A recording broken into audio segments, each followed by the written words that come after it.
बिहार में तमाम राजनीतिक पार्टियां विधानसभा चुनाव की तैयारी में जी जान से जुटी हुई है। इसी कड़ी में बीजेपी ने अपनी कमजोर कड़ी को मजबूत करने का काम शुरू कर दिया है। पार्टी ने हर उस सीट पर खास रणनीति के तहत काम करना शुरू कर दिया है जिन सीटों पर पिछले विधानसभा चुनाव में हार का सामना करना पड़ा था। पिछले साल लोकसभा चुनाव में बीजेपी ने जिन सीटों पर खराब प्रदर्शन किया था उन सीटों पर भी खास ध्यान दिया जा रहा है। बीजेपी इन सीटों पर अपने सबसे बड़े चेहरे यानी कि पीएम मोदी के चेहरे को आगे रखकर मैदान में उतरने की रणनीति पर काम कर रही है। बीजेपी बिहार के उन क्षेत्रों में पीएम मोदी के दौरे का प्लान बना रही है जहां उनकी पकड़ कमजोर है। बीजेपी का क्लियर कट मानना है कि बिहार विधानसभा चुनाव में पार्टी पुरानी गलतियों को नहीं दोहराना चाहती है। पूरी खबर आपको बताएंगे, लेकिन उससे पहले आयोन भारत बिहार झारखंड को जरूर सब्सक्राइब करें। स्वागत है आपका, मेरा नाम तान्या अधिकारी है। पिछले साल लोकसभा चुनाव में बीजेपी को पूर्ण बहुमत नहीं मिला था। पार्टी 240 सीटों पर अटक गई थी। इसके बाद बीजेपी के लिए राहत की बात यह रही कि उसे हरियाणा, महाराष्ट्र और दिल्ली के विधानसभा चुनाव में प्रचंड जीत मिली। इन राज्यों की जीत ने पार्टी में एक नई ऊर्जा भरी। ऐसे में बीजेपी के लिए अगला अहम टारगेट बिहार है, जहां इस साल के आखिर में चुनाव होने हैं। बीजेपी बिहार राज्य में कोई रिस्क नहीं लेना चाहती है। यही कारण है कि अब राज्य में बीजेपी का फोकस उन सीटों पर है जहां पिछले लोकसभा चुनाव में पार्टी को हार का सामना करना पड़ा था। अब साल 2024 लोकसभा चुनाव पर नजर दौड़ाइए।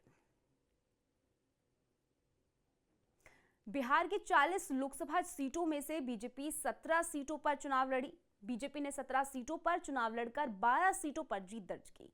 जेडीयू 16 सीटों पर चुनाव लड़ी और 12 सीटों पर जीत दर्ज की। वहीं चिराग पासवान की एलजेपी 5 सीटों पर चुनाव लड़ी, 5 सीटों जीती।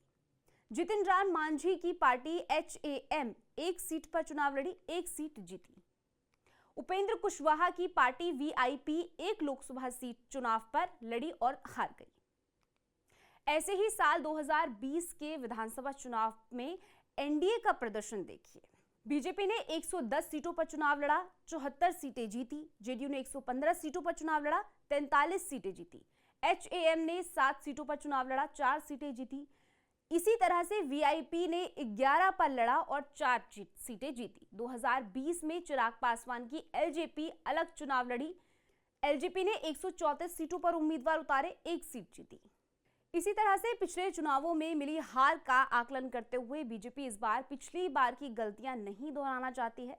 इस बार पिछली हार की भरपाई के लिए प्रधानमंत्री नरेंद्र मोदी का बिहार दौरा शुरू हो गया है। पिछले लोकसभा चुनाव में भाजपा को जिन क्षेत्रों की सीटों पर हार का सामना करना पड़ा था, खबर है कि मई में पीएम मोदी का 2 बार बिहार दौरा हो सकता है। इस बार प्रधानमंत्री शाहबाद और मगध क्षेत्र को साधने में है। खबर है कि पीएम मोदी मई के पहले हफ्ते में पटना आ सकते हैं। इसके बाद उनकी सासाराम या फिर औरंगाबाद में रैली करवाई जाने की संभावना है। दरअसल बीजेपी की प्लानिंग को समझिए। देखिए, बिहार में एनडीए का सबसे मजबूत किला माने जाने वाले शाहबाद को 2024 के लोकसभा चुनाव में इंडिया गठबंधन ने ढहा दिया था। ऐसे में बिहार विधानसभा चुनाव के दौरान पार्टी पुरानी गलतियों को नहीं दोहराना चाहती है। इसके लिए अभी से ही पार्टी ने अपनी तैयारी शुरू कर दी है। बिहार की राजनीति में शाहबाद को बीजेपी का दबदबा वाला क्षेत्र माना जाता है, जबकि 2024 के लोकसभा चुनाव में शाहबाद क्षेत्र से भारतीय जनता पार्टी बुरी तरह पराजित हुई थी। बिहार में एनडीए के सबसे मजबूत किला माने जाने वाले शाहबाद को 2024 के लोकसभा चुनाव में इंडी गठबंधन ने ढहा दिया था। शाहबाद के अंदर आने वाले 4 लोकसभा यानी कि सासाराम लोकसभा, काराकाट लोकसभा, आरा लोकसभा और बक्सर लोकसभा पर महागठबंधन को जीत मिली थी। महागठबंधन ने बीजेपी को 0 पर आउट कर दिया था। इस हार का कारण सिर्फ और सिर्फ एक नारा था जिसने शाहबाद क्षेत्र से एनडीए के पांव उखाड़ दिए थे, और वो नारा था बाहरी भगाओ। आइए आपको बताते हैं पिछले लोकसभा चुनाव में किन सीटों पर बीजेपी की हार हुई थी। इसमें सबसे पहले है आरा लोकसभा। आरा लोकसभा सीट पर केंद्रीय मंत्री और भाजपा नेता राजकुमार सिंह को सीपीआईएमएल के सुदामा प्रसाद ने 59,808 मतों से परास्त किया था। इसके बाद आता है बक्सर लोकसभा। बक्सर लोकसभा सीट पर भाजपा उम्मीदवार मिथिलेश तिवारी को राजद के सुधाकर सिंह ने 30,091 मतों से परास्त किया। राजद के सुधाकर सिंह को 4,38,345 मत मिले और भाजपा के उम्मीदवार मिथिलेश तिवारी को हार का सामना करना पड़ा।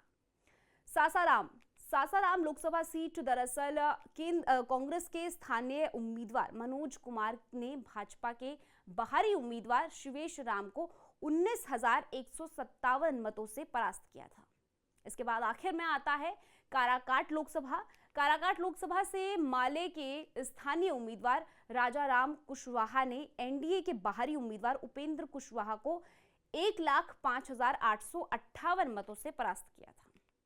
दरअसल दिल्ली विधानसभा चुनाव के बाद बीजेपी का पूरा फोकस अब बिहार विधानसभा चुनाव पर है। फिलहाल नीतीश कुमार के नेतृत्व में एनडीए गठबंधन बिहार में सत्ता में है। एनडीए नीतीश कुमार को मुख्यमंत्री पद का उम्मीदवार बनाकर चुनाव में उतारेगी। उन्होंने कहा है कि पार्टी सिर्फ फिर से नीतीश के नारे के साथ चुनाव प्रचार करने पर विचार कर रही है। बिहार में चुनाव जैसे जैसे नजदीक आ रहे हैं, भाजपा और एनडीए में उनके सहयोगी अपनी हालिया सफलताओं को यहां भी आगे बढ़ाने के लिए कड़ी मेहनत कर रहे हैं। भाजपा बिहार में एक और जीत सुनिश्चित करने के लिए अपनी दिल्ली जीत और पिछले चुनाव से बनी मोमेंटम को भुनाना चाहती है। 2025 के चुनावी नतीजे बिहार में और राष्ट्रीय स्तर पर एनडीए की स्थिति को और केंद्र की राजनीतिक दोनों को ही और ज्यादा महत्वपूर्ण बनाएगी। ये समय बताएगा कि राष्ट्रीय जनतांत्रिक गठबंधन बिहार में शानदार जीत दर्ज कर पाने में सफल होता है या नहीं होता है। लेकिन दांव पर बहुत कुछ लगा हुआ है, क्योंकि भाजपा देश के राजनीतिक रूप से सबसे महत्वपूर्ण राज्यों में से एक में अपनी मजबूत पकड़ बनाए रखना चाहती है। खबर में इतना ही। इस पूरी स्टोरी को लेकर आपकी क्या कुछ राय है, कमेंट सेक्शन में जरूर बताइएगा। बाकी देश और दुनिया की ऐसी खबरों के लिए आप जुड़े रहिए आयुन भारत के साथ।